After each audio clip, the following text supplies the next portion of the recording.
Tash, thanks so much for coming along. You know I love seeing you and having these chats. It's really great. As you know, in GRS, I'm always harping on about people are at the heart of what we do.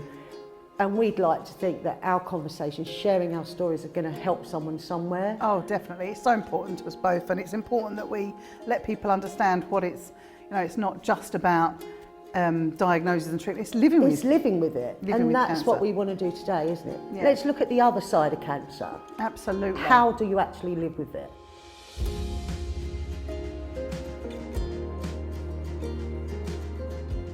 Once you got your diagnosis, how did you live with that? What was that bit like? God, I think disbelief, first of all. Yeah. Feeling maybe that, how did this happen? I was really young. I was always bang on my smear test, never missed one. I think people think you're going to go in and it's cancer, that's it, cancer. Yes. There's 28 different types of cancer, breast cancer. Just breast cancer alone. Yeah, there's like at least 8 different types of lung cancer. Exactly. There's over 1 million different types of chemotherapy. Exactly. It's Chemo huge. it's mixed for different people, different allergies, different reactions. For me, it was really important for being normal, right? Yeah. I've got cancer, it's just a thing, but I want everything to remain normal. I want to go work. I mean, the day I was diagnosed, I was a comedian then, I literally went on stage that night. I went into I'm still me. You can still talk to me. You know, people, I had a lot of contact. I'm sure you're the same, 28 bouquets of flowers delivered when I was diagnosed. Prayer cards. I'm an atheist. Oh, loads of prayer cards. And I'm an atheist, but I still appreciate them because it's a sentiment. But then, I had a saying of head down, crack on. Yeah, I was exactly the same. Yep, head down, crack on. Because we are strong, aren't we? We are strong women. And like we say, not everyone deals with it the same. Yet everyone says, don't they, positive mindset. Yes. You're in the mindset you're in. You can't, cancer, I think this is picking up on what you're saying. We want to be us.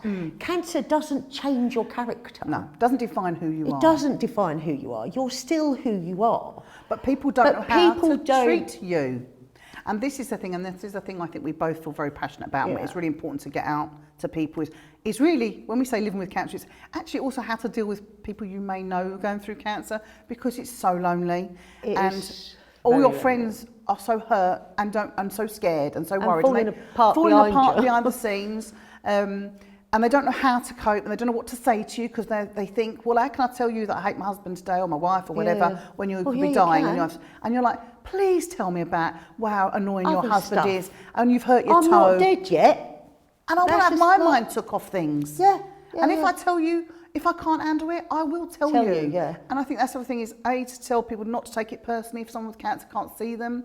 Because it's an emotional and physical hell. Yes. And days are good and days are bad. Exactly. You lose so much when you're told you're cancer patient, because you lose who you are for a bit. You lose any control of your life, because you're ordered about, and I'm not one for being told what to do at the best of times. I'm so contrary. I know that. And I hate it. So, you've got to be here at this time, this day, and the radiotherapy, you've got to be there.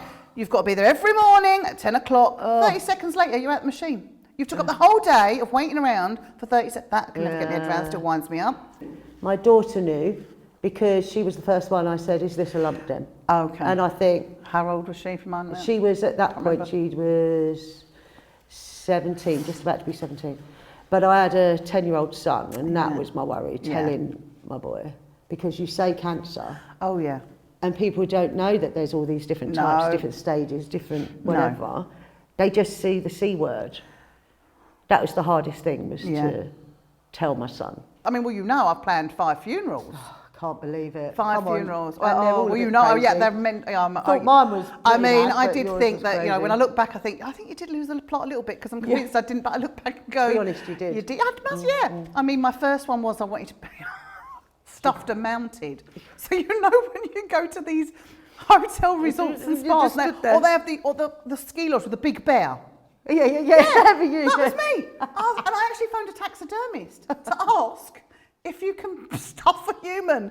No, it's illegal. If anyone's interested, it's actually illegal. I actually enjoyed the fact that I was in control of planning my own but we're funeral. very bossy and organised. But we are bossy and organised. And that's why we do like to be in control. We do like to be in control. And during cancer, as we've said, you're not in control of anything. So it's something we felt we could be in control of. Yeah.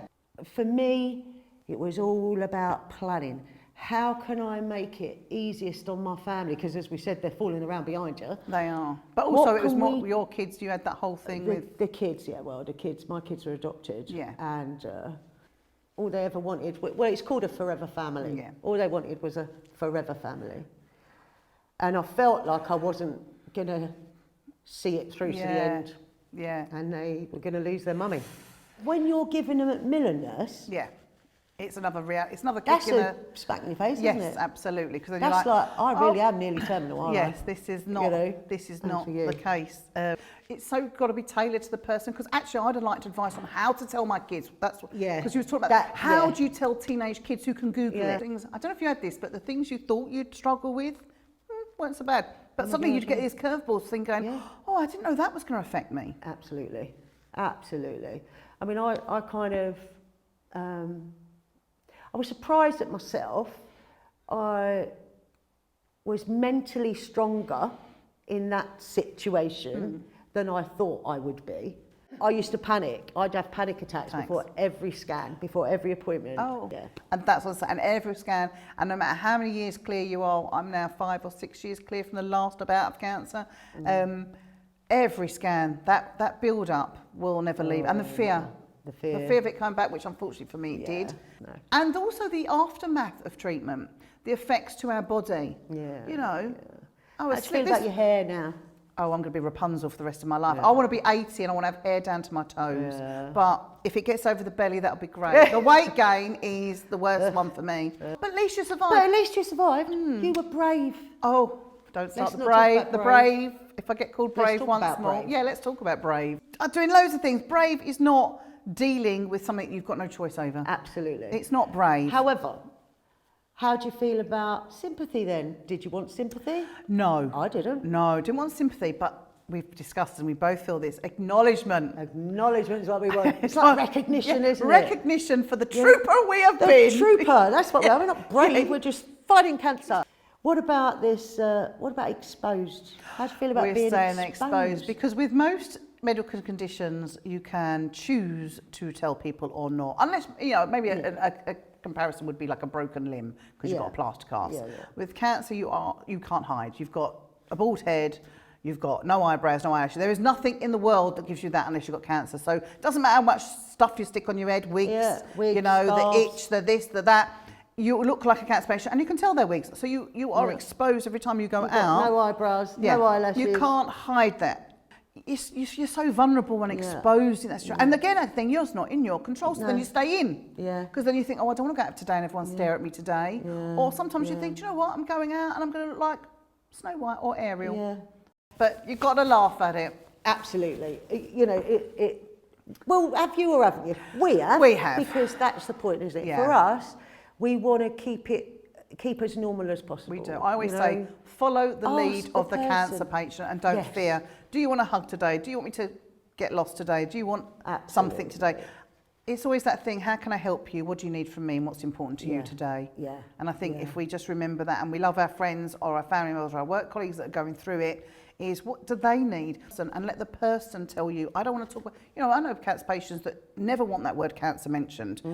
And that's fine. And that's fine, if that's fine. Ask the person what is best for them and what do they need. Yeah, yeah. Sometimes they need a box of tissues and hugs. Sometimes they go, I don't want to hear, just tell me, take my mind of me, don't come near me. It's my bad week. Yeah, yeah. Or don't come near me, or don't, just tell me all about you. Yeah, let's plan a holiday, do something, let's talk about something else. Even our journeys are different. Completely. You know, we're similar people and we're approaching it in a similar way, but our journeys are completely different. So obviously there's the fear of it coming back, and I think that's important for people to know. Oh, yeah. For me, it's important for them to know because people think you've done your treatment, you've had your surgery, you're in remission. Yeah. Do people actually realise what remission is? No. I don't think they do. They don't. I think they think it's over, you're fine. It. You're fine. Remission, you could change the word remission to living with cancer. Yeah.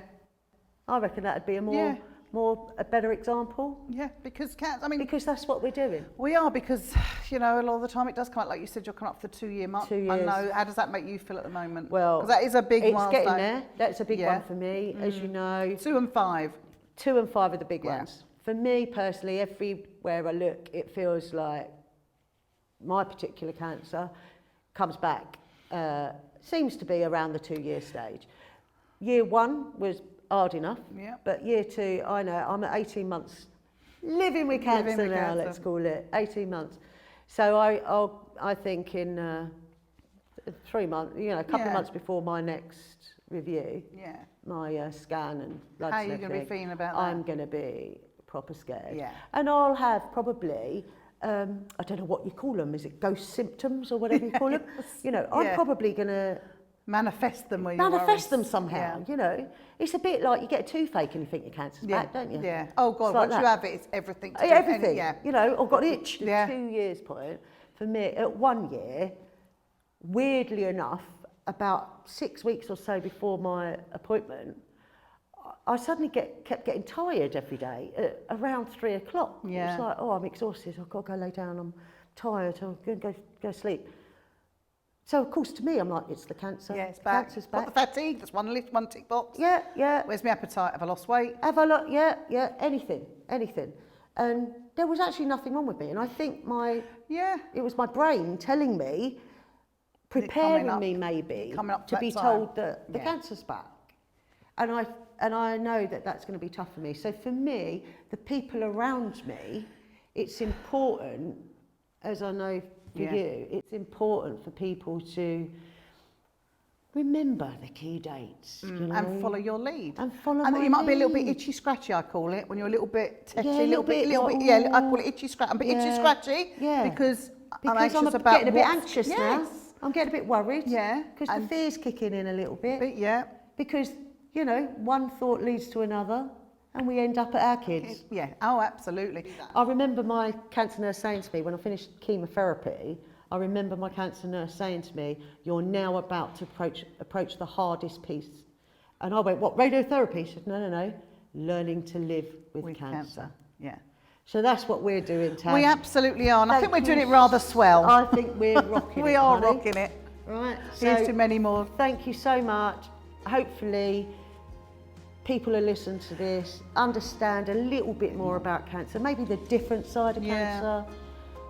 And remember, it's all about checking yourself. It's all about early detection. Get checked out, early detection. Smears, mammograms, poo tests, check your poo, all that matters. Anything that doesn't feel right, go get checked. Might not be, so get it checked. Exactly. And we're here to prove that you don't have to die from cancer. Absolutely.